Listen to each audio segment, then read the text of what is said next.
manusia, demikian tugasku bagimu.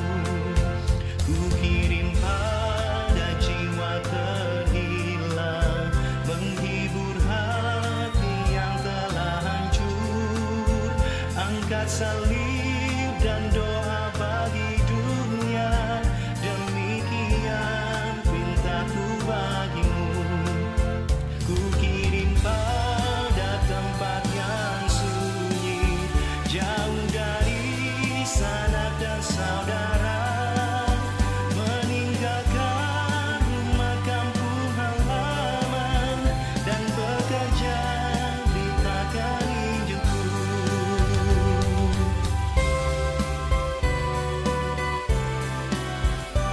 Beritakan Injilku.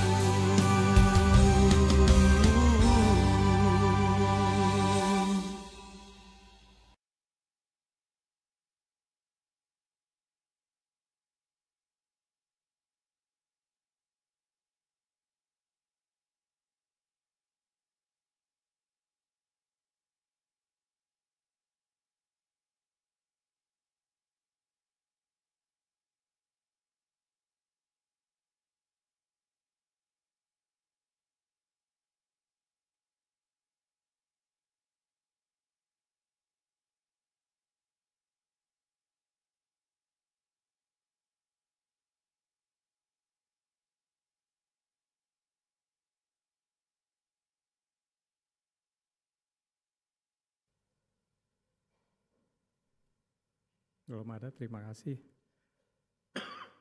Firman Tuhan pada kebaktian ini akan disampaikan oleh Pendeta Setiawan Sutejo dari Gereja Kristus Ketapang. Majelis Jemaat mengucapkan terima kasih atas pelayanannya. Juga kepada tim-tim yang melayani dalam kebaktian hari ini, Tuhan memberkati pelayanan kita bersama. Penekanan warta jemaat hari ini adalah yang pertama, bagian Family Ministry membuka pendaftaran pembinaan pranikah untuk tahun 2025 yang akan berlangsung pada bulan Juni sampai Agustus 2025 dan diprioritaskan untuk jemaat yang merencanakan akan menikah minimal 1 tahun ke depan. Pembinaan ini akan diadakan secara onsite di GKK Pusat dan diakhiri dengan retreat. Pendaftaran dilakukan secara online melalui link yang tercantum di sini. Assessment akan diadakan minggu depan, Minggu 18 Mei 2025 atau Sabtu 24 Mei 2025. Dan menyaksikan tayangan kebersamaan 15 Juli. Udah tahu belum kok? Itu loh acara Unity in Christ. Itu acaranya ngapain aja sih? Itu acaranya kumpul bareng semua bagian. Serius, tapi ngapain aja? Jangan-jangan isinya rapat lagi. Tenang, justru seru bro. Pertama, ibadah bersama. Kita nyanyi, dengar firman Tuhan, sama-sama dikuatkan. Terus acaranya serius semua gitu? Eits, belum selesai. Habis itu ada fun game, bersukacita bersama, seru-seruan antar bagian, dan juga kerja sama tim. Wah, seru juga ya. Jadi nggak sabar nih. Yuk rame-rame kita ikutan, karena kalau kita sehati, Pelayanan kita makin berdampak. Unity in Christ. 12 Juli 2025. Ibadah bareng, Fun games bareng. Mari jemaat siapkan diri untuk momen kebersamaan keluarga besar GKK Unity in Christ. Bagi Anda yang memerlukan bantuan untuk pendaftaran, panitia siap melayani di booth pendaftaran di halaman gereja. Pendaftaran early bird sampai besok tanggal 12 Mei 2025 dan selanjutnya berlaku biaya normal. Kami juga menyediakan tote bag eksklusif United in Christ dengan desain yang menarik dan fungsional. Tote bag ini dapat dipesan di booth panitia dengan harga 100.000 per buah. Setiap pembelian tote bag ini akan menjadi berkat bagi saudara-saudari yang mungkin membutuhkan dukungan dana untuk dapat ikut serta dalam acara ini. Dengan memilikinya, saudara telah menjadi bagian dalam mewujudkan kebersamaan dan sukacita dalam persekutuan kita. Demikian penekanan warta kami sampaikan. Warta jemaat lengkap dalam bentuk digital terdapat pada mobil apps Gereja Kristus Ketapang. Terima kasih dan selamat beribadah. Shalom jemaat yang Tuhan Yesus kasihi. Hari ini kita memasuki minggu kedua bulan misi Sinode Gereja Kristus dengan tema Setia Menjadi Utusan Kristus. Kiranya setiap kita diingatkan dan dimotivasi untuk melaksanakan amanat agung Tuhan Yesus Kristus bersama tubuh Kristus yang lain. Saya mengundang jemaat untuk bangkit berdiri. Marilah kita bersorak-sorak untuk Tuhan, bersorak-sorak bagi gunung batu keselamatan kita. Biarlah kita menghadap wajahnya dengan nyanyian syukur, bersorak-sorak bagi namanya dengan nyanyian mazmur. Sebab dialah Allah kita dan kitalah umat gembalaannya, kawanan domba tuntunan tangannya. Pada hari ini sekiranya kamu mendengar suaranya. Amin. Suci, suci, suci.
Hanya bagi Tuhan.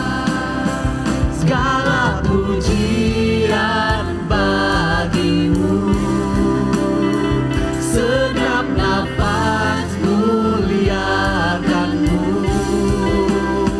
Surga bumi kan berseru, kuduslah Tuhan namamu.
Yang Tuhan Yesus kasihi, ibadah kita hari ini didasarkan atas pengakuan bahwa pertolongan kita dalam ibadah minggu misi ini datangnya dari Tuhan. Ya, Tuhan yang menjadikan langit dan bumi, Allah yang maha kasih, yang kasih setianya kekal sampai selama-lamanya.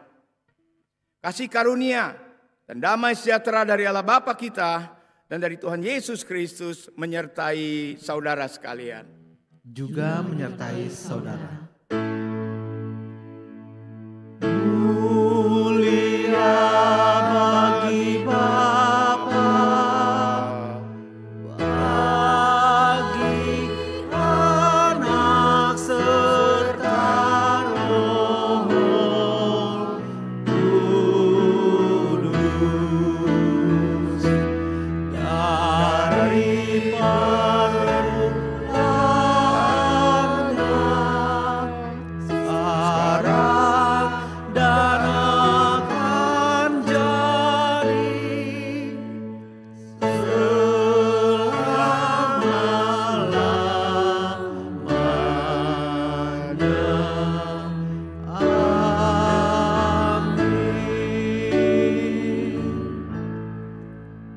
Silakan duduk, saya izinkan membaca nats pembimbing.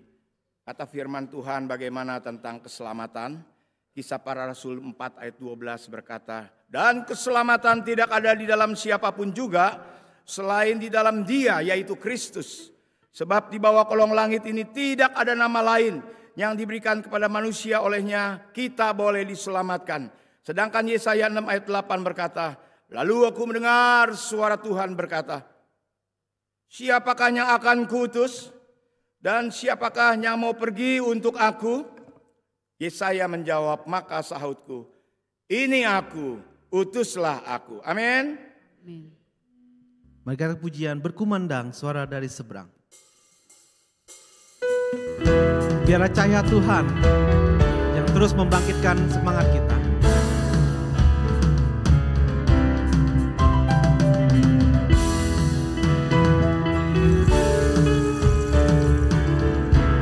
Berkumandang suara dari seberang. Berkumandang suara dari seberang, kirimlah cahayamu. Banyak jiwa dalam dosa mengerang, kirimlah cahayamu. Kirimlah pelita Injili menyentak yang terlelap. Kirimlah pelita Injili menyentak yang terlelap. Kita telah mendengar jeritan dari jauh, kirimlah cahayamu Tuhan. Kita telah dengar jeritan dari jauh, kirimlah cahayamu. Bantuanmu berikan, janganlah jemu, kirimlah cahayamu. Kirimlah pelita Injili menyentak yang terlelap. Kirimlah pelita Injili menyentak yang terlelap. Biarlah kita jangan tinggal diam. Kita boleh memberitakan Injil Tuhan. Kita tinggal diam mendengar, kirimlah cahayamu. Injil Tuhan haruslah kita sebar, kirimlah cahayamu. Kirimlah cerita Injili menyentak yang terlelap. Kirimlah berita Injili menyentak yang terlelap. Jemaat yang dikasihi Tuhan, hukum Tuhan bagi kita hari ini terambil dari 1 Yohanes 4 ayat 19 sampai 21. Kita mengasihi karena Allah lebih dahulu mengasihi kita. Jikalau seorang berkata, aku mengasihi Allah, dan ia membenci saudaranya, maka ia adalah pendusta. Karena barang siapa tidak mengasihi saudaranya yang dilihatnya, tidak mungkin mengasihi Allah yang tidak dilihatnya. Dan perintah ini kita terima dari Dia. Barang siapa mengasihi Allah, ia harus juga mengasihi saudaranya. Jemaat sekalian, kita boleh datang secara pribadi kepada Tuhan. Kita boleh mengakui secara pribadi atas kesalahan yang kita lakukan 1 minggu ke belakang. Sehingga akan mengangkat pujian, Yesus kawan sejati. Adakah hatimu sadar, jiwa ragamu lelah, Yesuslah penolong kita, naikkan doa padanya. Biar kawan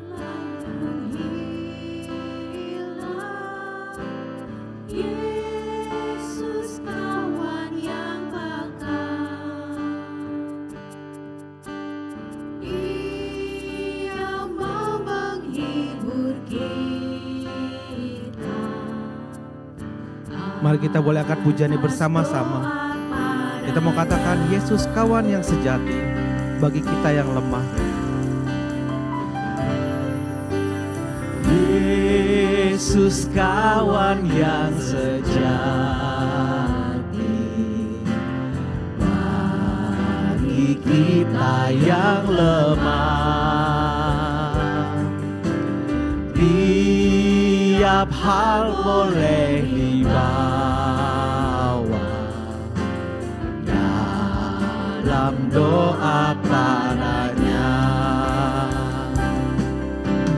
Oh, betapa kita susah dan percuma berlelah bila kurang pasrah diri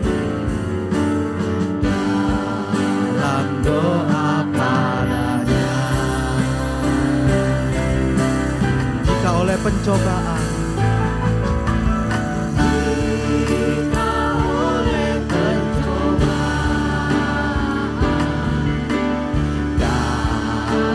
balau hidupmu, jangan kau berputus asa, pada Tuhan berseru. hanya Yesus kawan sejati. Yesus kawan yang sejati.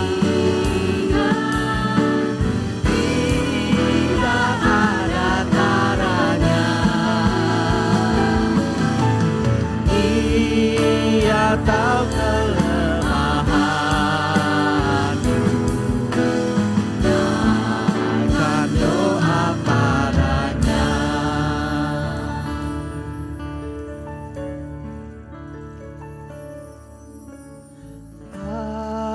Adakah hatimu syarat,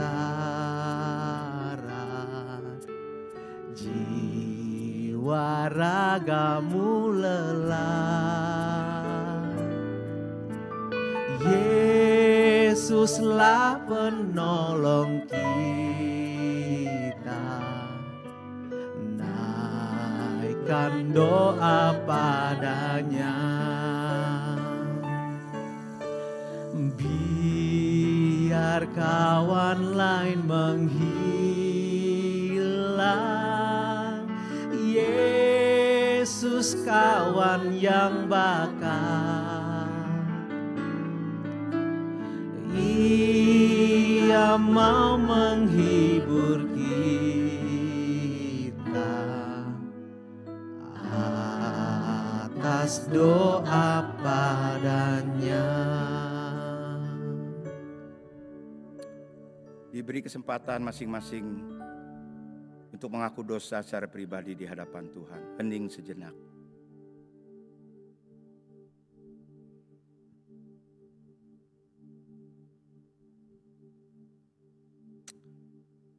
Bapa, terima kasih untuk hati-Mu yang selalu menyambut kami orang-orang berdosa, yang mohon pengampunan dosa, dan juga sungguh mau bertobat sungguh-sungguh. Terima kasih Engkau telah mendengar umat-Mu punya keluhan, punya kelemahan, dan pengakuan dosa yang ada.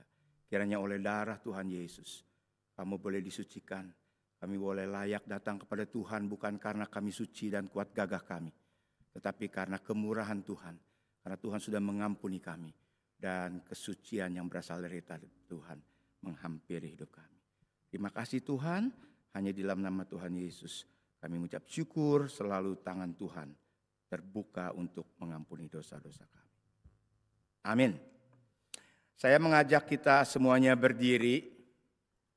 Bagi setiap orang yang sungguh-sungguh hati yang terdalam mengaku segala dosa dan kejahatannya di hadapan Tuhan dan yang mau bertobat, dengarkanlah berita anugerah pengampunan yang berasal daripada Yesaya 53 ayat 4-6 berkata demikian. Tetapi sesungguhnya penyakit kitalah yang ditanggungnya dan kesengsaraan kitalah yang dipikulnya. Padahal kita mengira dia kena tulah, dipukul dan ditindas Allah. Tetapi ia tertikam oleh karena pemberontakan kita. Dia diremukkan oleh karena kejahatan kita. Ganjaran yang mendatangkan keselamatan bagi kita ditimpakan kepadanya. Dan oleh bilur-bilurnya kita menjadi sembuh. Kita sekalian sesat seperti domba, masing-masing kita mengambil jalannya sendiri. Tetapi Tuhan telah menimpakan kepadanya kejahatan kita sekalian. Berdasarkan firman Tuhan ini, maka sebagai hamba Yesus Kristus saya memberitakan bahwa pengampunan dosa telah berlaku bagi kita semuanya di dalam nama Bapa, Anak, dan Roh Kudus. Amin. Syukur kepada Allah untuk kasih dan anugerahnya yang besar kepada kita. Jemaat diberi kesempatan untuk salam damai satu dengan yang lain. Tuhan Yesus memberkati kita semuanya.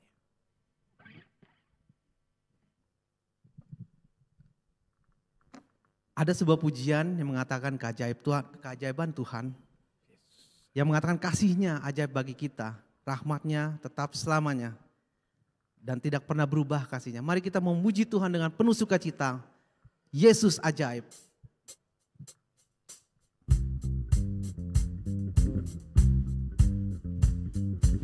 Kita boleh bertepuk tangan bagi Tuhan. Dia begitu ajaib.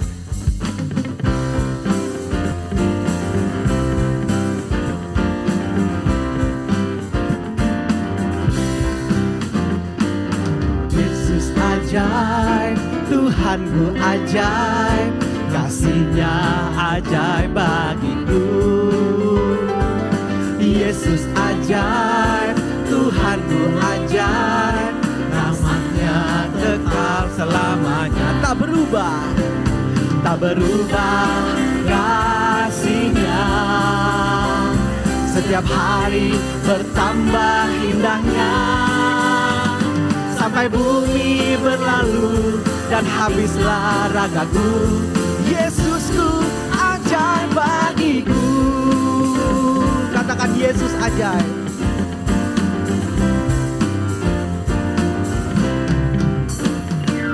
Yesus ajaib, Tuhanku ajaib, kasih-Nya ajaib bagiku.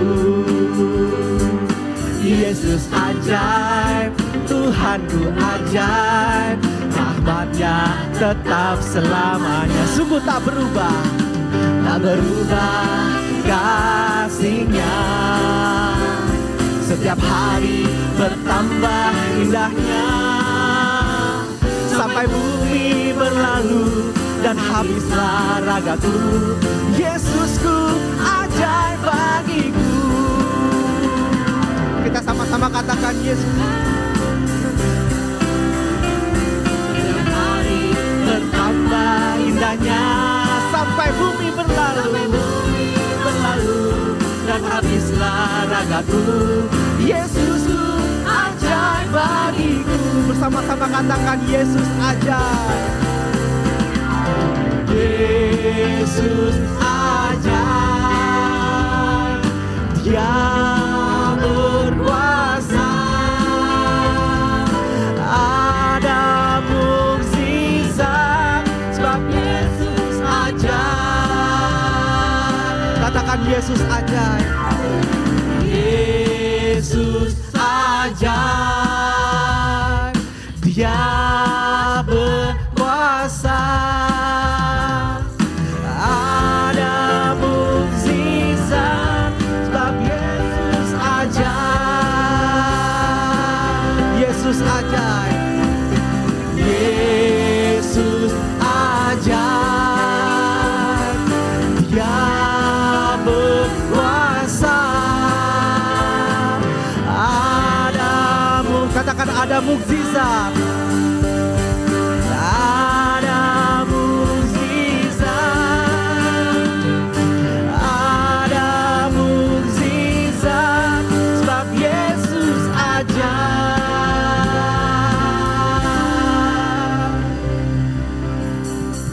Jemaat silakan duduk.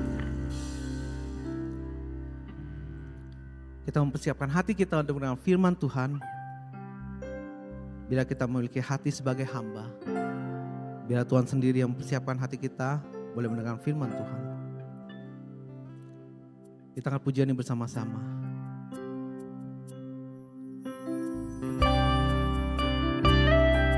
Kami kami tidak membawa apapun Tuhan saat kami datang ke dunia.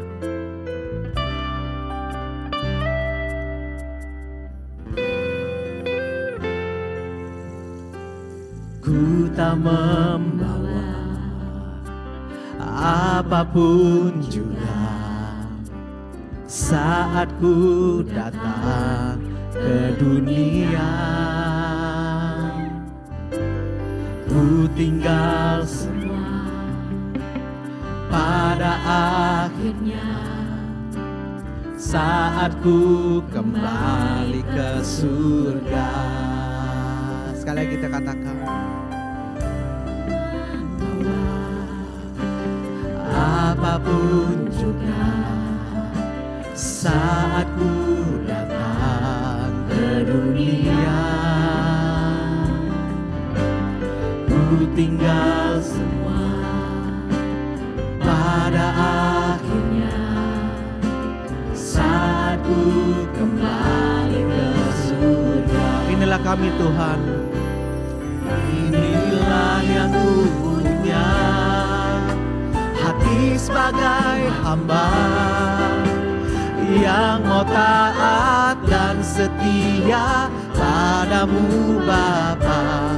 Kemanapun ku bawa, hati yang menyembah dalam roh dan kebenaran sampai selamanya. Kita akan pujian ini sekali lagi. Kami tidak membawa apapun saat kami datang ke dunia. Kita membawa apapun juga saat ku datang ke dunia. Aku tinggal semua pada akhirnya saat ku kembali ke surga. Inilah kami Tuhan. Inilah yang ku punya, hati yang hamba yang mau taat dan setia padamu Bapa. Kemanapun ku bawa, hati yang menyembah dalam roh dan kebenaran sampai. Inilah yang ku punya, hati sebagai hamba. Inilah yang ku punya, hati sebagai hamba yang mau taat dan setia padamu Bapa. Kemanapun ku bawa, hati yang menyembah dalam roh dan kebenaran sampai selamanya.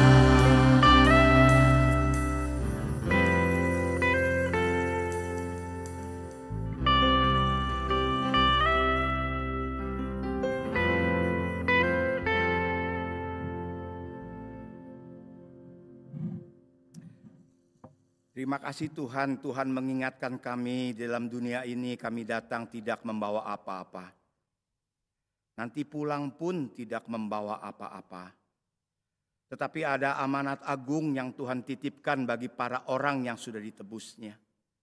Biarlah dalam bulan ini terus kami merenungkan amanat yang teragung yang Tuhan berikan. Dan kami rindu supaya firman Tuhan dan kesaksian hari ini lagi mendorong, memotivasi kami. Terima kasih Tuhan untuk kebenaran firman-Mu. Hanya di dalam nama Tuhan Yesus kami mau membaca dan merenungkannya. Haleluya. Amin. Saudara, minggu yang lalu Pendeta Richard Natasha Smita sudah membukakan dan memotivasi kita semuanya. Setiap murid Kristus harus terlibat menjalankan misi juru selamat dunia. Ya, setiap orang yang telah mengalami penebusan Kristus mempunyai tanggung jawab untuk menjadi saksi Kristus.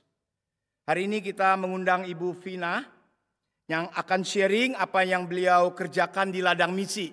Jadi ada yang di mimbar, ada yang sifatnya teori, Tetapi juga kalau misi kita juga mesti holistik, apa yang dikerjakan di lapangan. Biarlah semuanya ini nanti memotivasi dan menginspirasi kita semuanya. Saudara, Ibu Vina ini sebagai ULB. Apa itu ULB? Utusan Lintas Budaya. Dia orang nggak jauh dari kita karena sekolah minggu di sini, TK di SKK sampai SMA di SKK, saudara. Pelayanan di sekolah minggu di pos gereja Kristus Dapang. Akhirnya dia mendapat beasiswa di US, saudara, bagian komputer. Habisnya di situ dia mendapat panggilan Tuhan. Dan sekarang dia sudah 14 tahun melayani di Afrika. Saya hanya bisa berkata, terpujilah nama Tuhan. Sebelum kita mendengarkan kesaksian, mari kita landaskan dengan firman Tuhan. Kita renungkan dari Yesaya yang ke-6, ayat 1 sampai yang ke-8. Kita baca bergantian Yesaya 6 ayat 1 sampai yang ke-8. Saya ayat pertama, jemaat yang kedua, saya 3, 4, kita silih berganti. Sampai ayat yang ke-8 kita bersama-sama. Demikianlah firman Tuhan, Yesaya 6 ayat 1 sampai 8. Yesaya mendapat panggilan Allah.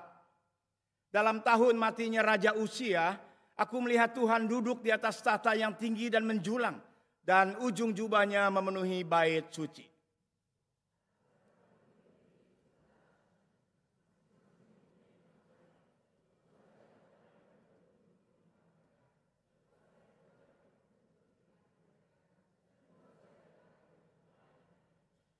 Dan mereka berseru seorang kepada yang lain, katanya, kudus, kudus, kuduslah Tuhan semesta alam. Seluruh bumi penuh dengan kemuliaannya.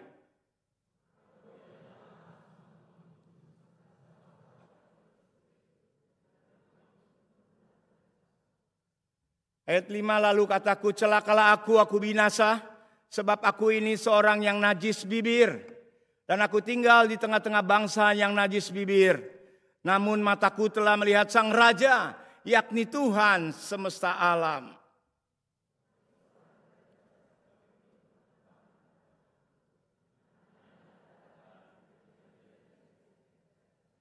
Ayat yang ke-7, ia menyentuhkannya kepada mulutku serta berkata, lihat, ia telah menyentuh bibirmu, maka kesalahanmu telah dihapuskan dan dosamu telah diampuni. Puji Tuhan. Ayat 8 kita bersama-sama.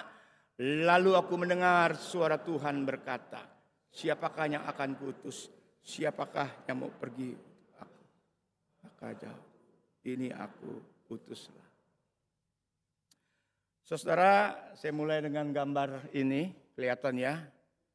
Ada yang kenal? Foto-foto di depan, ini namanya Joyce Lynn. Seorang wanita berwarga negaraan US, saudara. Mempunyai beberapa keahlian, ini wanita cerdas. Antara lain keahliannya sebagai programmer IT dan mendapatkan 2 gelar di bidangnya, saudara. Dia multi talent sekali dan pernah dilatih sebagai perwira angkatan udara selama 10 tahun di US. Cewek menjadi pilot, saudara. Habis itu dia nggak berhenti belajar, mencari makna hidup. Dia sekolah teologi di seminari di Amerika, saudara. Dan setelah sekolah di seminari itu, Jocelyn ini semakin yakin akan panggilan Tuhan dan mengarahkan hidupnya menjadi seorang pilot misionaris, saudara, di mana tidak lain dan tidak bukan di Indonesia dan di Papua, saudara.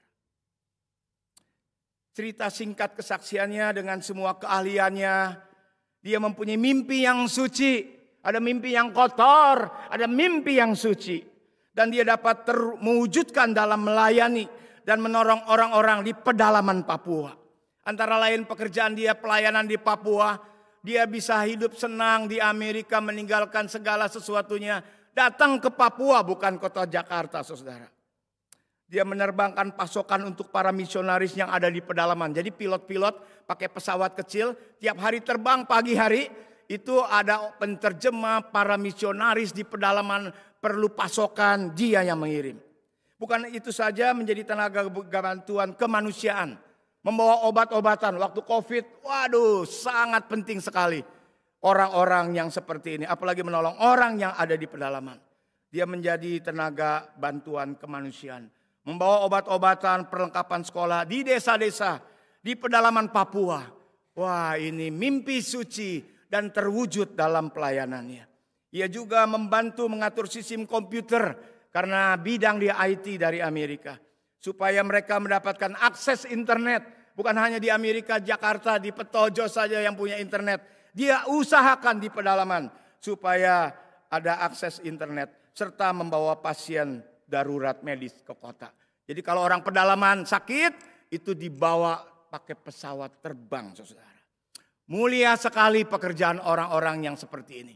Dia tidak dibalik mimbar, tetapi dia berbuat dan berbuat. Hidupnya memberi hidup bagi orang Papua. Dia berkata begini, saudara, kalau saya membaca kesaksiannya, bulu saya merinding dan sebenarnya kita tidak ada apa-apanya, saudara. Dia katakan, saya merasa terhormat. Bisa melayani banyak gereja dan misionaris di Papua. Dan terus menjangkau desa-desa terpencil. Sehingga orang dapat berubah secara fisik dan spiritual. Misi itu holistik, saudara. Bukan hanya mimbar gereja hari Minggu. Tetapi dia berbuat dan berbuat. Dia katakan, saya akan selalu bersemangat tiap pagi menerbangkan pesawat. Dan bekerja di belakang komputer. Saya paling bersemangat untuk berbagi kasih Kristus. Dengan membantu mengubah keputusan yang perkabungan seorang menjadi tarian dan kegembiraan. Jadi banyak orang yang miskin banyak hal di Papua. Dia boleh menjadi saluran berkat. Dia mewujudkan mimpinya. Membagikan kasih Kristus. Dan ini sukacita dia. Membawa harapan kepada orang-orang yang terisolasi di pedalaman. Joyce mengatakan kepada anggota timnya. Saya menemukan makna hidup. Yang saya cari-cari. Di Papua ini. Saudara, rencana masih banyak, tetapi rencana Tuhan berkata lain. Selasa 12 Mei 2020, waktu Covid, jam 7 pagi. Beliau lepas landas, biasa tiap pagi kerjaannya. Untuk membawa barang. Dengan pesawat kecilnya. Baru beberapa menit kemudian, di foto-foto dia di komputer dan sebagainya. Baru beberapa menit kemudian ada hal yang tidak berjalan sebagai mestinya dan Joycelyn mengalami kecelakaan pesawat. Beliau meninggal dunia saat sedang menjalankan misi kemanusiaannya, saudara. Seorang pilot wanita yang mempunyai hati yang tulus untuk menjadi berkat bagi masyarakat Papua, khususnya di pedalaman. Dan waktu kejadian yang tidak semua inginkan, Presiden MAF, yaitu pelayanan penerbangan, sayap kasih. Dia bilang kami sedih dan sekaligus bersukacita. Karena ia memberikan hidupnya melayani Tuhan dengan cara yang memberikan dampak bagi banyak orang. Dan juga Direktur Regional MAF di Indonesia berkata, Joyce adalah cahaya yang memantulkan Yesus Kristus bagi orang-orang sederhana di Papua. Dikatakan ia sudah tidak ada. Tetapi kini ia berada di dalam tangan Juru Selamat. Hidupnya sangat menginspirasi banyak orang menjadi utusan Kristus yang taat dan setia.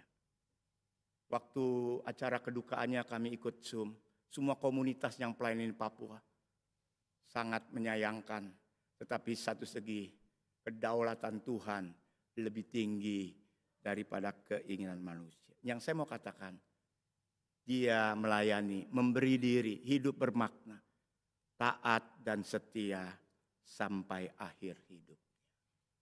Sebenarnya ini adalah introduksi yang saya mau katakan waktu kitab Yesaya ini ditulis, saudara.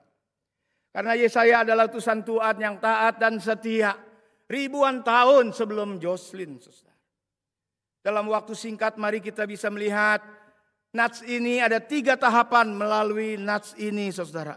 Yang pertama soal 3P ini, panggilan Yesaya. P yang pertama panggilan Yesaya. Dikatakan ayat 1 dalam tahun matinya Raja Usia. Ini menunjukkan zaman yang sukar, zaman yang bobrok. Karena itu kita bisa melihat Raja Usia setelah ia menjadi kuat. Ini penyakit manusia. Waktu miskin berdoa kepada Tuhan. Waktu lemah dia berdoa berharap pada Tuhan. Tetapi setelah ia menjadi kuat, ia menjadi tinggi hati. Sehingga ia melakukan hal yang merusak.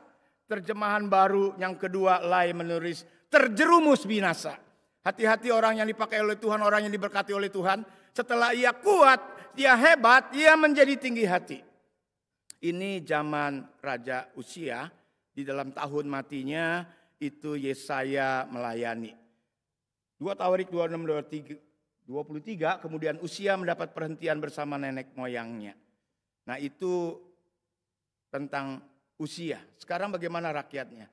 Yesaya 27 ayat 2 dikatakan, tetapi rakyat masih saja melakukan hal yang merusak. Jadi ini zaman yang bobrok. Waktu Yesaya dipanggil oleh Tuhan. Zaman yang najis. Dan dikatakan Yesaya yang kelima, konteksnya kalau kita lihat. Katakan celakalah, celakalah karena rakyat melakukan yang merusak. TB2 mengatakan sungguh celaka. Kenapa saudara masyarakat situasi pada saat itu? Kita baca beberapa ayat dari sini, ayat 8. Sungguh celaka orang yang menyerobot rumah demi rumah dan merebut ladang demi ladang sehingga tidak ada lagi tempat bagi orang lain. Jadi premanisme dari dahulu sudah ada. Serobot menyerobot jatah orang sudah ada saudara. Ayat yang ke-11 Yesaya yang kelima. Sungguh celaka orang yang bangun pagi-pagi dan langsung mencari minuman keras. Lalu duduk-duduk sampai malam. Jadi rakyat ini bukan hanya premanisme serobot menyerobot. Tetapi juga mabuk-mabukan pesta pora. Itu yang terjadi. Dalam matinya Raja Uzia, kalau saya uraikan latar belakangnya. Ini bisa panjang lebar saudara. Ayat yang ke-20 dari Yesaya 5. Sungguh celaka. Ia menyebut kejahatan ini baik dan kebaikan itu jahat. Memutarbalikan kebenaran. Ini dosa yang sekarang ada di gereja maupun di luar gereja. Ini udah dari dahulu. Karena dosa itu awalnya daripada iblis menjadi pawang. Dan memakai orang-orang berdosa untuk hidup seperti ini. Ayat 21. Sungguh celaka orang yang menganggap dirinya bijaksana, yang menganggap dirinya pintar. Orang yang sombong, udah kuno kalau kita sombong saudara, makanya jangan sombong.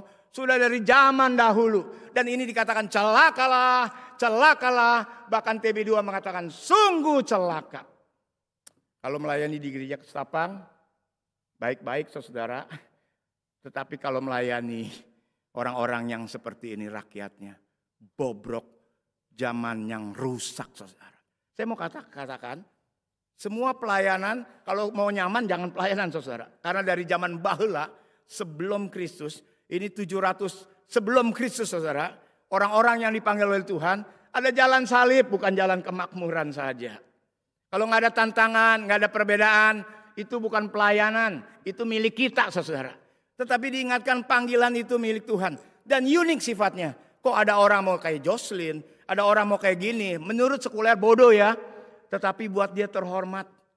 Dan buat orang-orang yang mengerti panggilan. Makanya mengerti panggilan itu gak bisa pakai kacamata kantor sekuler saudara. Kita salah nangkap orang-orang yang sungguh-sungguh setia melayani Tuhan. Ini panggilan Yesaya. Yang kedua, proses pengudusan. Orang yang mau melayani Tuhan sebelum diutus perlu persiapan saudara. Persiapannya bisa lama sekali. Makanya jangan buru-buru melayani kalau kita belum diperbendaharakan. Nanti jadi troublemaker dalam pelayanan saudara. Soal karakter dan sebagainya. Karena waktu dia mendapat panggilan. Dia mendapat penglihatan juga, aku melihat Tuhan. Panggilannya jelas. Di situ ada para serafim berdiri di sekitarnya. Makhluk-makhluk sorgawi.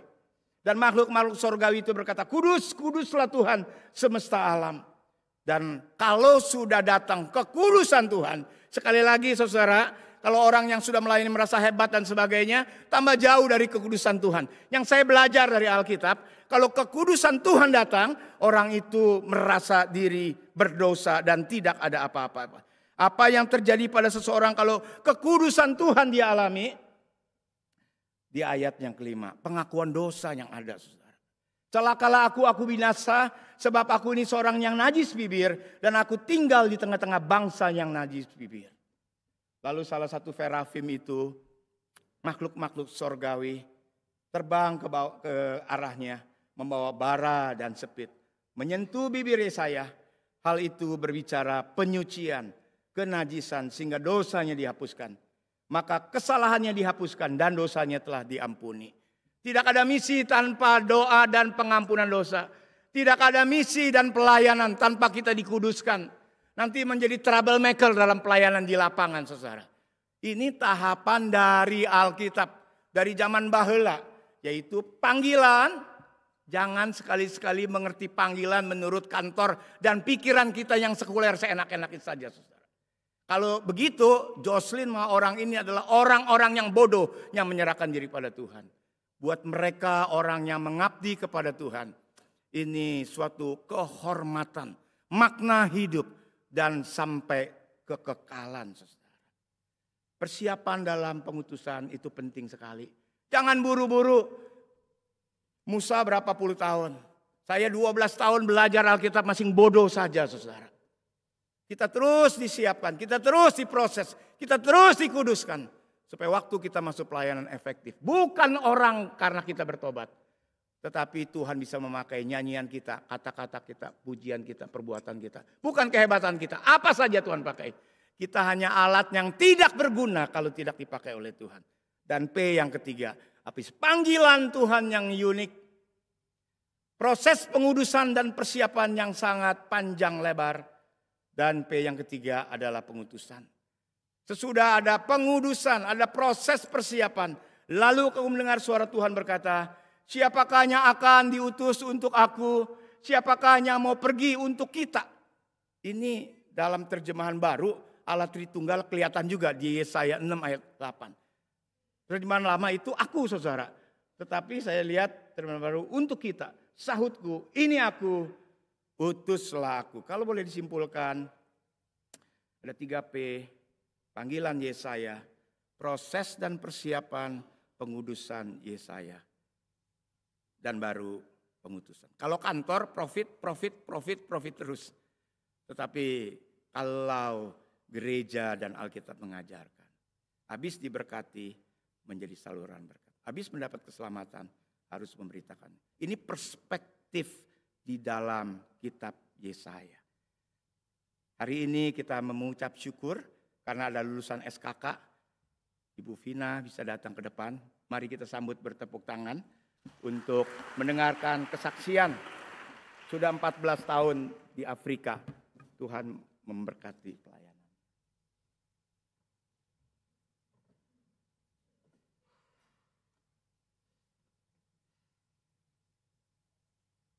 Selamat pagi, Bapak, Ibu, Saudara-saudari yang terkasih dalam Tuhan Yesus Kristus.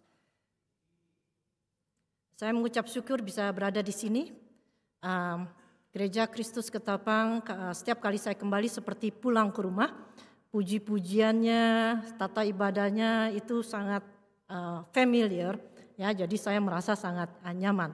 Karena itu terima kasih kepada para majelis, khususnya juga kepada Bapak Setiawan dan juga Yayasan Berkat yang telah mengundang saya untuk boleh sedikit bercerita, dan juga yang telah mendukung kepada jemaat-jemaat sekalian yang telah mendukung pelayanan saya selama bertahun-tahun.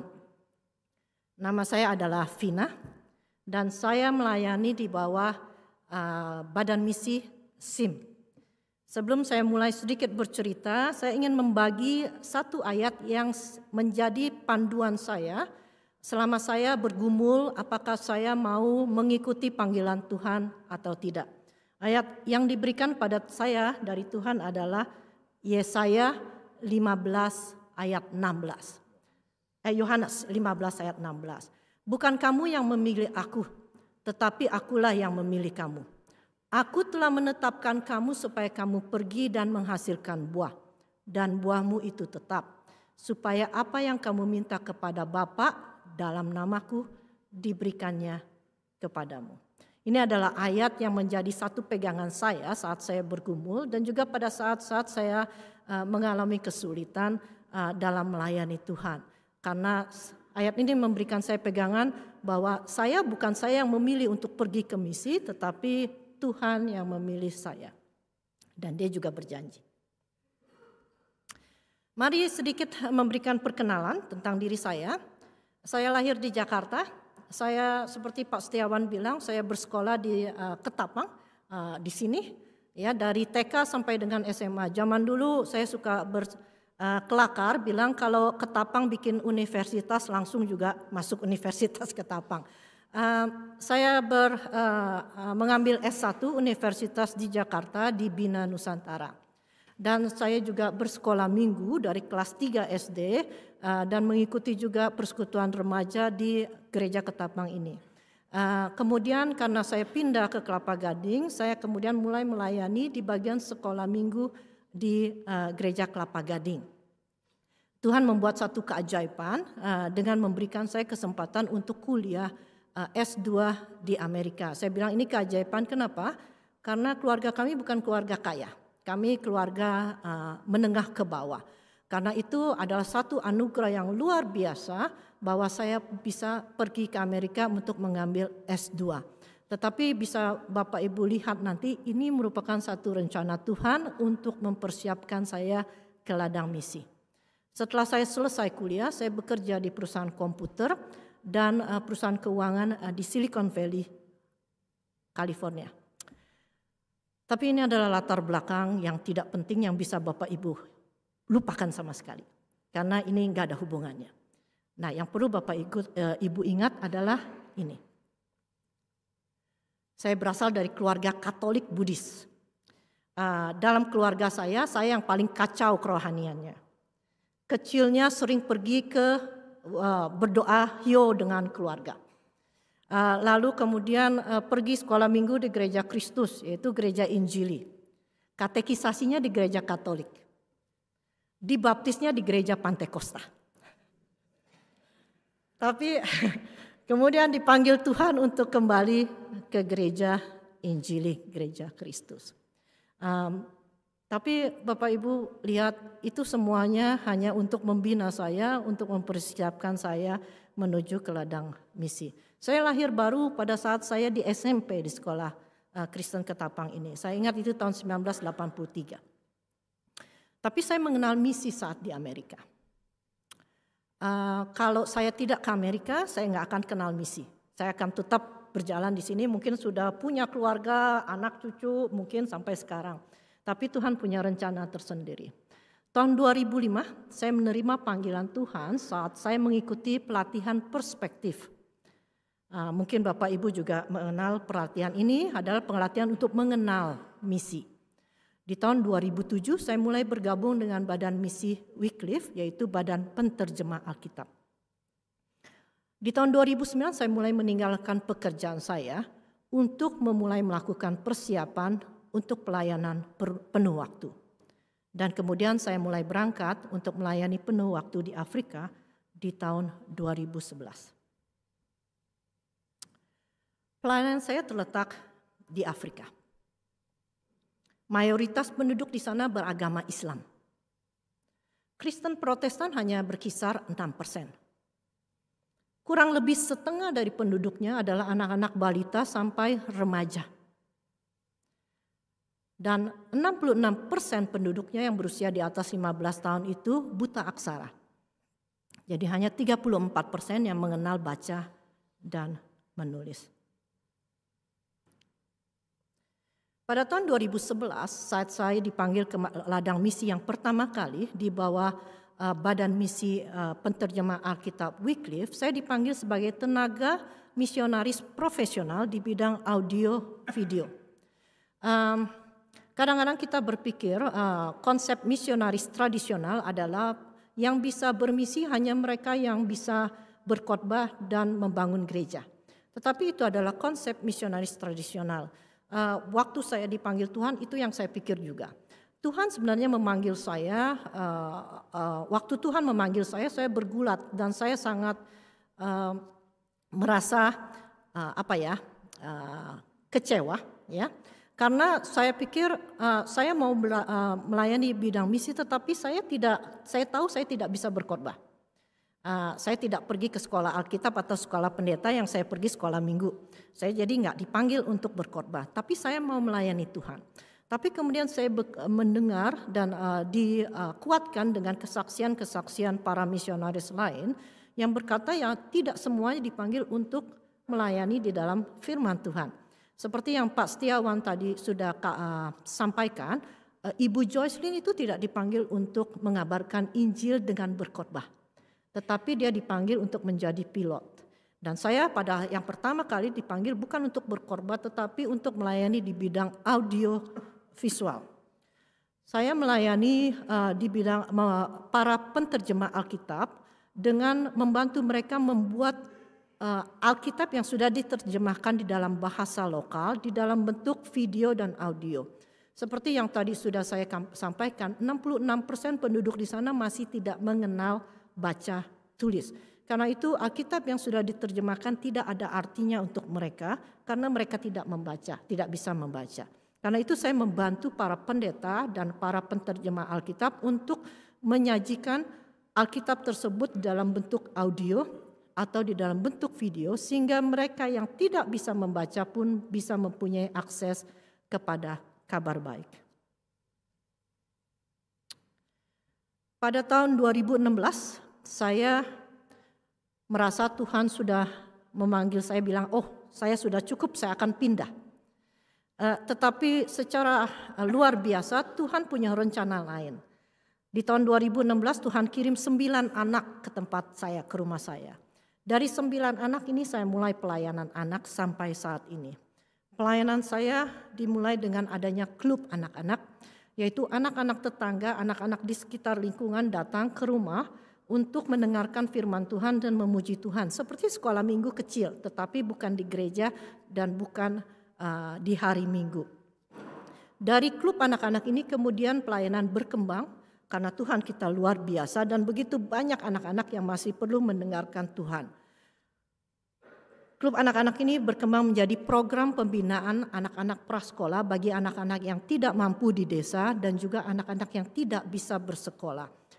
Setelah itu kita juga ada penginjilan anak-anak dengan bekerja sama dengan gereja-gereja lokal dan juga kita menyediakan pelatihan guru dan pelayan anak bagi gereja-gereja lokal atau mereka yang membutuhkan. Ini adalah sedikit kegiatan kami di Afrika dengan anak-anak yang sekarang ini jadi anak-anak saya. Ada kurang lebih 200 anak saya di sana. Dan selama pelayanan ini dari tahun 2016 sampai sekarang sudah lebih dari 1.500 anak yang sudah datang mengunjungi klub kami untuk tinggal atau hanya untuk sementara. Tetapi kami memastikan setiap anak yang datang harus mengetahui bahwa Tuhan Yesus mengasihi mereka dan ada anugerah keselamatan bagi mereka. Bapak Ibu, saya tidak bisa bercerita panjang. Kalau mau cerita panjang, banyak sekali anugerah dan mujizat keajaiban yang Tuhan lakukan selama saya melayani Tuhan. Tetapi saya akan ambil kesimpulannya saja yang akan saya bagikan kepada Bapak Ibu. Kalau ada waktu, sangat senang kalau saya bisa berbincang dengan Bapak Ibu jika Bapak Ibu ingin mengetahui lebih lanjut mengenai pelayanan saya. Kesimpulan yang ingin saya bagikan dari bertahun-tahun melayani Tuhan. Yang pertama adalah tidak setiap orang dipanggil untuk berkhotbah. Seperti saya bilang, pertama kali saya dipanggil, saya tidak dipanggil untuk berkhotbah, tetapi saya dipanggil menjadi satu tenaga profesional. Tenaga profesional ini apakah penting atau tidak? Penting sekali Bapak Ibu. Karena ada orang-orang yang dipanggil untuk melayani Tuhan di mimbar, mengabarkan Injil, membangun gereja. Tapi orang-orang ini tidak bisa bekerja sendiri. Mereka punya anak yang butuh disekolahkan. Mereka punya rumah yang butuh diperbaiki. Mereka akan membangun gereja. Mereka punya instalasi listrik. Atau seperti Ibu Joycelyn harus ada bahan-bahan atau tenaga-tenaga pelayan Tuhan yang perlu dihantar ke tempat-tempat yang sangat sulit. Orang-orang tenaga profesional ini adalah mereka yang melakukan hal-hal tersebut. Kita sebut mereka itu misionaris pendukung atau professional missionaries, support missionaries. Mereka adalah orang-orang yang mendukung anak-anak Tuhan yang pergi untuk mengabarkan Injil sehingga anak-anak Tuhan itu bisa mengabarkan Injil dengan tenang tanpa perlu khawatir hal-hal yang lain. Dan ini bisa guru, bisa akuntan, bisa insinyur, bisa tukang listrik, bisa dokter bedah, dokter gigi, semua tenaga itu terpakai di ladang misi.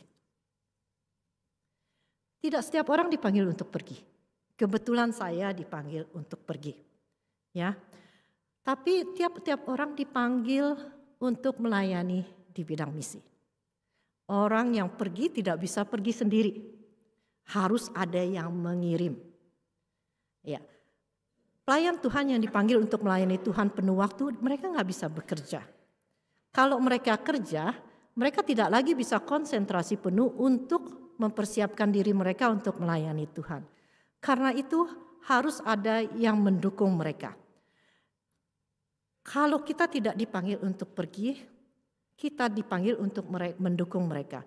Entah mereka itu didukung dengan bagian keuangan, dalam bagian keuangan, ya, anak harus sekolah, tenaga pelayanan di sana mungkin harus dibayar, rumah harus dibayar sewanya. Itu kalau mereka nggak kerja, dari mana biayanya? Karena itu ada anak-anak Tuhan yang dipanggil untuk mendukung mereka yang pergi. Lalu selain dukungan keuangan, apalagi yang bisa didukung? Doa. Jadi ada yang dipanggil untuk pergi, ada yang dipanggil untuk mendukung dalam bidang keuangan, ada juga yang dipanggil untuk mendukung di dalam doa. Anak-anak Tuhan yang dipanggil untuk melayani tidak bisa pergi sendiri tanpa didukung di dalam doa. Jadi tidak setiap orang dipanggil untuk berkhotbah, tidak setiap orang dipanggil untuk pergi, tapi setiap orang dipanggil untuk berpartisipasi dalam misi Tuhan Yesus Kristus. Kalau Tuhan kita sudah rela mati memberikan nyawanya untuk kita, adalah kewajiban kita untuk menyatakan terima kasih kita kepada Tuhan untuk apa yang sudah Dia lakukan dengan melayani Dia dan memastikan kabar baik itu didengar oleh seluruh orang. Karena itu setiap orang yang sudah diselamatkan mempunyai kewajiban untuk berpartisipasi di dalam bidang misi. Kesimpulan saya yang nomor 2. Tuhan selalu mempersiapkan kita sebelum memanggil kita. Saya mengucap syukur saya dibesarkan di Gereja Kristus yang sudah bermisi bertahun-tahun. Jadi waktu saya di Gereja Kristus ke Kelapa Gading, ada beberapa misionaris yang diundang datang untuk sharing, berbagi cerita mengenai pengalaman mereka. Dan saat itu adalah saat pertama saya berinteraksi dengan kehidupan misi. Lalu saya bilang, Amerika. Saya pergi ke Amerika untuk cari uang. Tetapi Tuhan punya rencana sendiri. Dia kirim saya ke Amerika bukan cari uang. Dia kirim saya ke Amerika untuk mempersiapkan saya untuk melayani Tuhan. Karena di Amerika saya bertemu dengan orang-orang yang berjiwa misi. Saya bertemu dengan misionaris yang sudah pensiun. Dan Tuhan memberikan saya lebih banyak lagi interaksi dan hubungan dengan dunia misi. Sedikit demi sedikit Tuhan tanamkan benih misi dan panggilan itu ke dalam diri saya. Tuhan akan memanggil kita ke area atau bidang yang Dia tahu kita bisa lakukan. Bukannya kita yang tahu, Dia tahu. Kadang-kadang kita bilang, jangan dong, saya nggak bisa di situ, saya nggak bisa melakukan ini, saya nggak bisa di situ. Tetapi kalau Tuhan panggil, Dia tahu kita pasti bisa melakukannya. Bidang saya bukan bidang pelayanan anak, saya cuma guru sekolah minggu. Saya bukan bidang pelatihan guru-guru, saya cuma mengajar karena saya senang. Saya juga bukan ahli media audiovisual, enggak. Saya orang komputer dan orang keuangan. Tetapi Tuhan kirim saya ke bagian audio media visual. Kenapa? Karena Tuhan tahu saya bisa. Tuhan persiapkan sedikit demi sedikit. Waktu saya di gereja saya di Amerika, di California, sedikit-sedikit gereja saya tanpa mereka tahu, pendeta saya suka suruh saya bilang, bikinin video dong. Bikinin ini presentasi dong, bikinin ini, bikinin itu. Tanpa dia tahu sebenarnya itu ada dalam rencana Tuhan untuk mempersiapkan saya di dalam bidang pelayanan yang akan saya penuhi.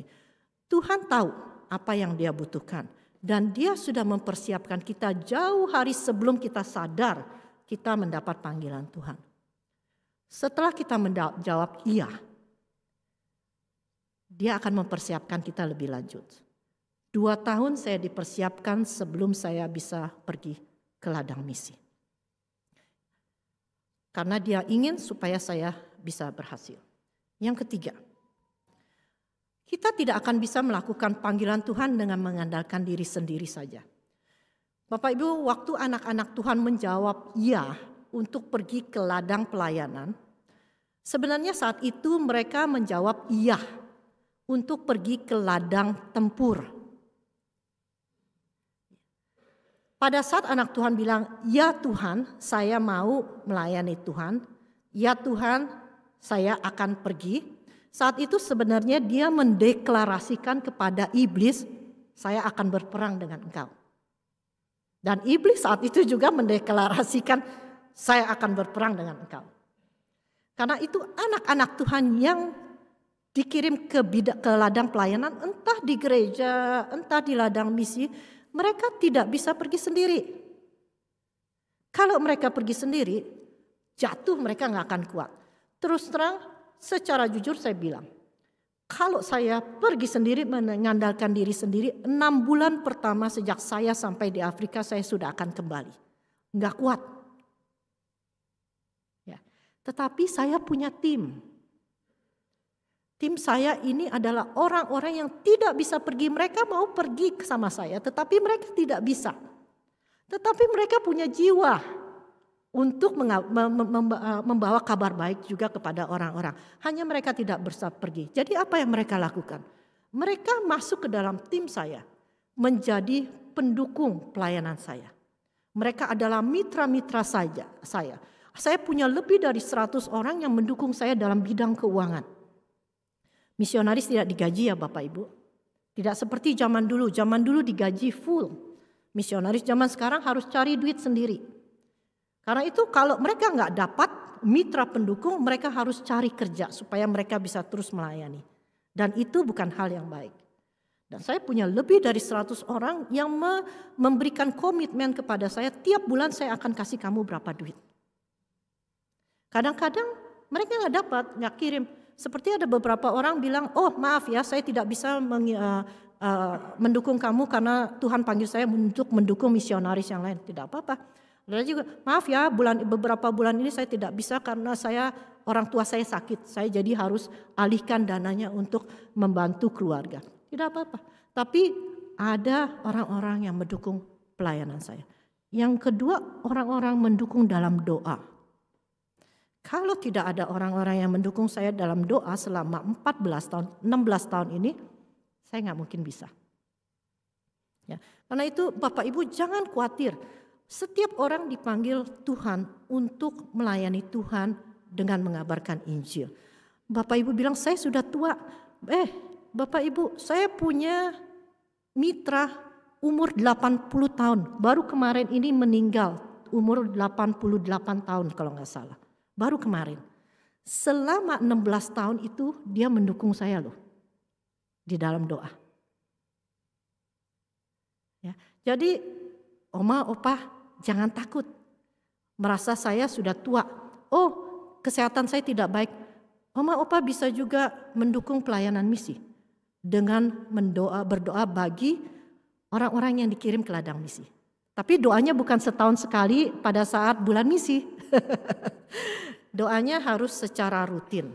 Ya, ingat, tanpa doa-doa dari orang yang tidak pergi, yang pergi itu akan kembali pulang membawa kegagalan. Ya. Nah, saya harap ini bisa menjadi satu dorongan dan satu kekuatan kepada Bapak Ibu saudara-saudari sekalian untuk terjun ke dalam dunia misi. Karena kita nggak bisa pergi sendiri. 1 dari 10 orang di dunia ini yang sudah mengenal Tuhan Yesus secara sepenuhnya. 1 dari 10 orang. Bapak Ibu kalau jalan ke pasar atau supermarket coba lihat. Dari 10 orang yang Bapak Ibu temui cuma 1 yang mungkin sudah akan masuk surga secara yakin. 9 masih belum Bapak Ibu. Berapa orang yang melayani Tuhan? Tidak banyak. Kalau Bapak Ibu tidak turut serta, Bapak Ibu tidak turut serta mendoakan, tidak mungkin kita bisa menjangkau selebih dari yang 9 itu. Jadi mari ikut. Ya, saya harap lain kali waktu Pak Yohanes membacakan firman Tuhan dan dia berkata, firman Tuhan berkata, siapakah yang harus aku utus? inilah aku Tuhan, utus aku. Kemudian dia bilang, amin. Bukan cuma 2 orang yang akan bilang amin. Tetapi seluruh jemaat akan semuanya dengan antusias bilang amin. Karena gereja yang bermisi adalah gereja yang seluruh jemaatnya turut serta di dalam misi Tuhan Yesus Kristus. Sekali lagi terima kasih atas kesempatan ini. Saya akan berangkat ke Sentani hari Senin ini. Sebelum saya pergi ke Afrika, sebenarnya saya berencana pergi ke Indonesia. Saya bilang sama Tuhan, Tuhan, apakah kamu mau saya ke Indonesia? Apakah sebaiknya saya pergi ke Indonesia?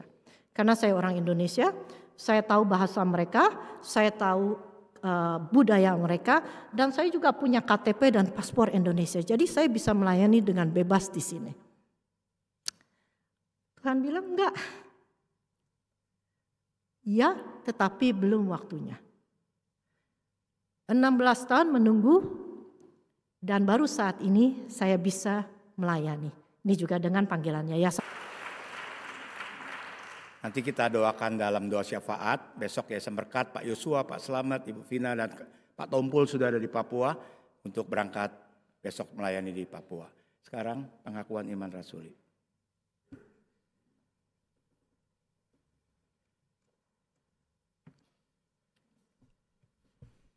Jemaat saya undang bagi berdiri.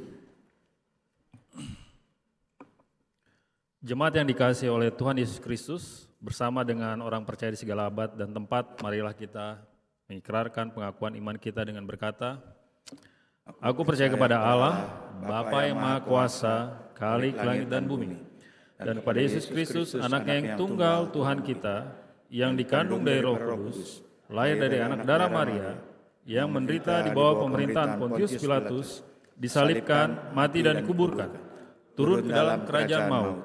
Pada hari yang ketiga, bangkit pula dari antara orang mati, naik ke surga, duduk di sebelah kanan Allah Bapa yang Maha Kuasa, dan akan datang dari sana untuk menghakimi orang yang hidup dan yang mati.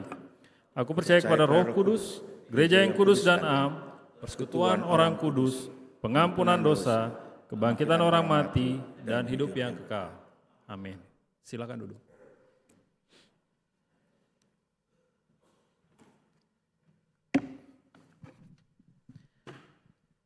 Jemaat yang terkasih, dengan penuh sukacita marilah kita memberikan persembahan kita kepada Tuhan sebagai ucapan rasa syukur kita atas segala rahmat dan berkat yang telah Tuhan nyatakan dalam kehidupan kita. Ada firman Tuhan berkata dalam Amsal 3 ayat 9-10, Muliakanlah Tuhan dengan hartamu dan dengan hasil pertama segala penghasilanmu, maka lumbung-lumbungmu akan diisi penuh sampai melimpah-limpah. Dan tempat pemerasanmu akan meluap dengan air buah anggurnya. Kita akan memberikan persembahan melalui yang pertama, transfer melalui nomor rekening yang tertera pada layar, atau Bapak Ibu dapat melakukan scan QR code yang terdapat di depan atau di samping tempat duduk Bapak Ibu. Atau yang kedua, dapat memasukkan ke dalam kantong persembahan yang nanti akan diedarkan. Mari jemaat sekalian, sambil memberikan persembahan, kita mau angkat pujian. Kuberi persembahan.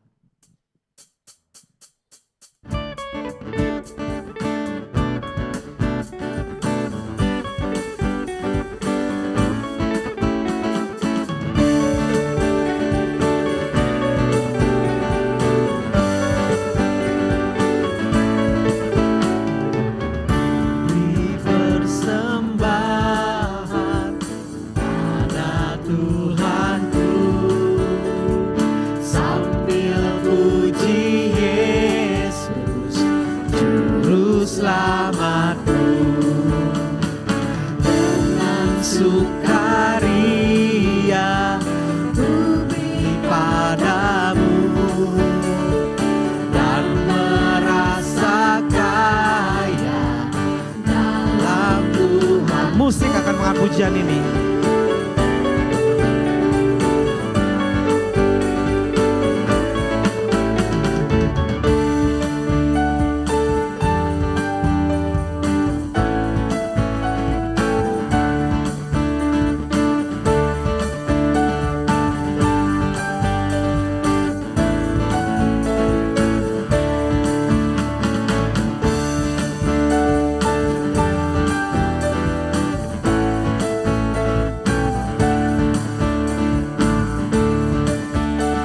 kita angkat pujian bersama-sama. Mari kawan-kawan rela hatilah.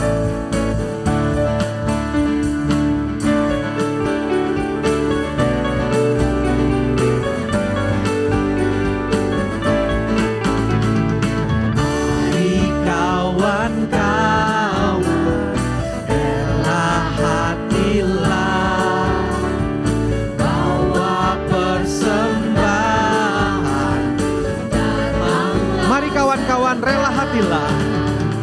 Mari kawan-kawan rela hatilah, bawa persembahan, datanglah segera.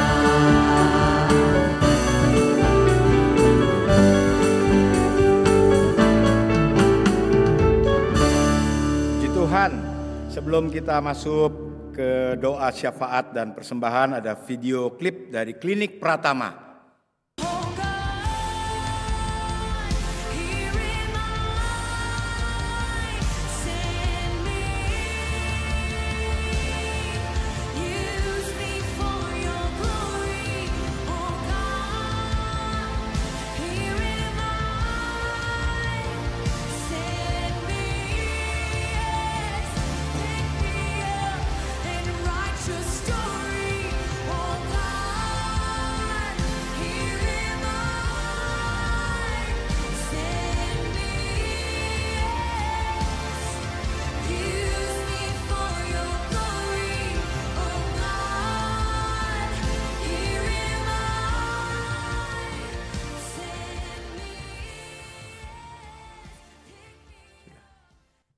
Baik, mari kita berdoa. Terima kasih ada kesempatan bagi kami boleh memberikan persembahan di dalam ibadah ini. Biarlah benda-benda yang mati ini boleh dipakai oleh Tuhan, menghidupkan gereja Tuhan, dan juga boleh menjadi saluran kasih Kristus, bukan hanya di Jakarta, di Indonesia, bahkan sampai ke ujung-ujung bumi, karena itu amanat daripada Tuhan. Kami berdoa untuk tim Yayasan Berkat, Pak Yosua, Pak Selamat, Ibu Finalina dan kawan-kawan Pak Tompul yang sudah ada di Papua. Berkati pelayanannya supaya sungguh-sungguh apa yang dilakukan dibuat berhasil. Tuhan juga memberkati supaya pulang dan perginya boleh Tuhan lindungi dengan kasih Kristus. Kami berdoa biarlah kami bukan hanya mendengar firman dan kesaksian, tetapi kami juga boleh mengambil bagian dalam iringan-iringan amanat agung Tuhan Yesus menjadi bagian kami masing-masing. Terima kasih untuk kesaksian Ibu Finalinan. Tuhan memberkati hidup, pelayanan, dan masa depannya. Kami berdoa untuk Klinik Immanuel. Tuhan juga memberkati supaya pelayanan kami melalui bidang kesehatan sungguh-sungguh boleh mendatangkan damai sejahtera, kesembuhan jasmani rohani, dan berkati para dokter, karyawan, staf yang ada di dalamnya supaya nama Tuhan dipermuliakan. Berkati STT Cipanas kami, Tuhan juga ikut campur tangan supaya terus memproduk hamba-hamba Tuhan yang rendah hati, yang mau melayani Tuhan di mana saja Tuhan menempatkan.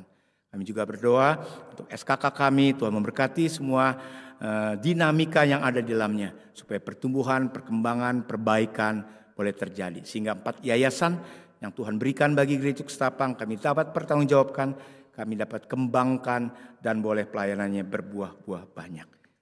Inilah doa syafaat kami. Kami juga berdoa untuk bangsa dan negara. Ke dalam tangan-Mu kami menyerahkan. Ke dalam tangan Tuhan ada keselamatan, ada pertolongan, ada anugerah Tuhan. Kami juga berdoa, doa Bapa kami yang seperti Tuhan Yesus ajarkan. Bapa kami yang di surga, dikuduskanlah nama-Mu, datanglah kerajaan-Mu, jadilah kehendak-Mu di bumi seperti di surga. Berikanlah kami pada hari ini makanan kami yang secukupnya, dan ampunilah kami akan kesalahan kami, seperti kami juga mengampuni orang yang bersalah kepada kami. Dan janganlah membawa kami ke dalam pencobaan, tapi lepaskanlah kami daripada yang jahat. Karena Engkaulah yang mempunyai kerajaan dan kuasa dan kemuliaan sampai selama-lamanya. Setiap orang percaya berkata, Bapak Ibu sekalian, kita mau pulang, biarlah kita boleh menjadi saksi Kristus. Ada sebuah pujian mengatakan, kusuka menuturkan. Biarlah pujian ini boleh menjadi tekad kita boleh menceritakan segala kasih Tuhan pada kita dan juga cerita mulia bagi Tuhan kita. Kita boleh bangkit berdiri, kita angkat pujian.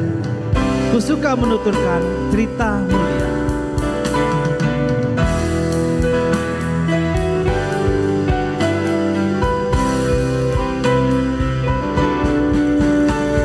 Suka menuturkan cerita mulia, cerita Tuhan Yesus dan cinta kasih-Nya. Ku suka menuturkan cerita yang benar, penawar hati rindu, pelipur terbesar. Ku suka menuturkan, ku suka memasyurkan cerita Tuhan Yesus dan cinta kasih-Nya. Ku suka menuturkan cerita mulia. Ku suka menuturkan cerita mulia yang sungguh melebihi impian dunia.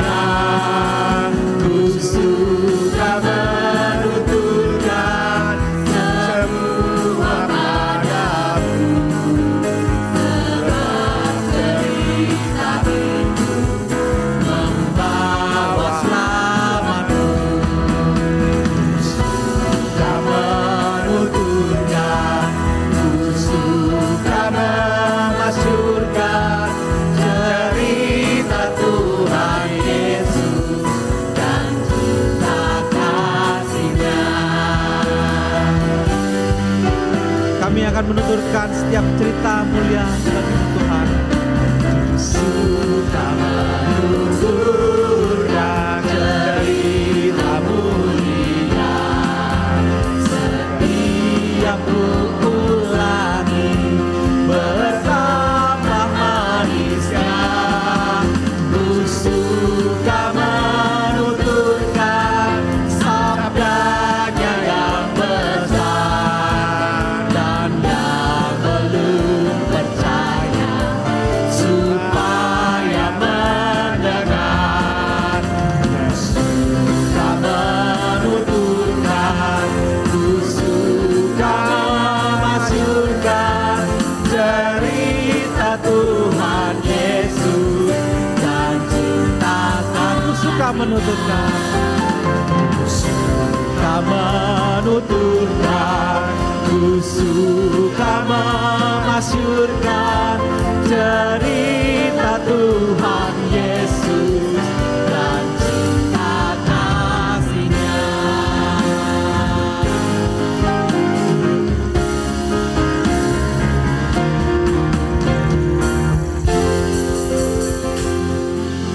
Bukan saja menjadi nyanyian kita, tetapi kerinduan kita terus dibentuk untuk mengasihi jiwa-jiwa yang terhilang.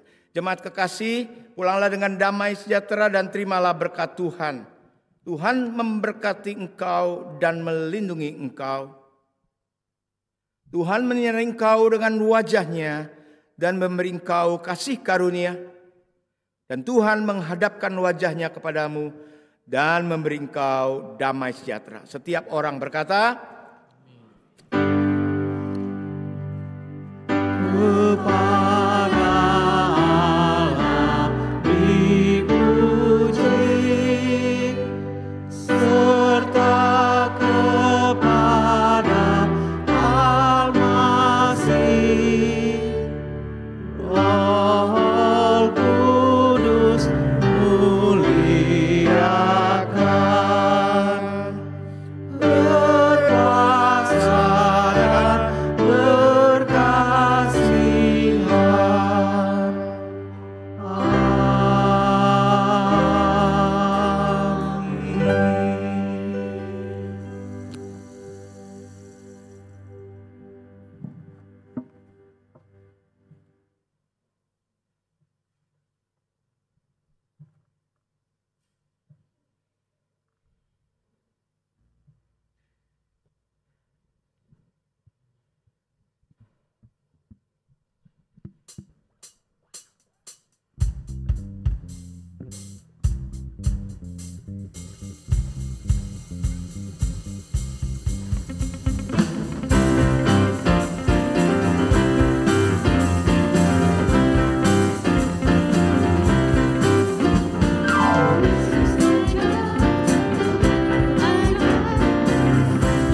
Yesus aja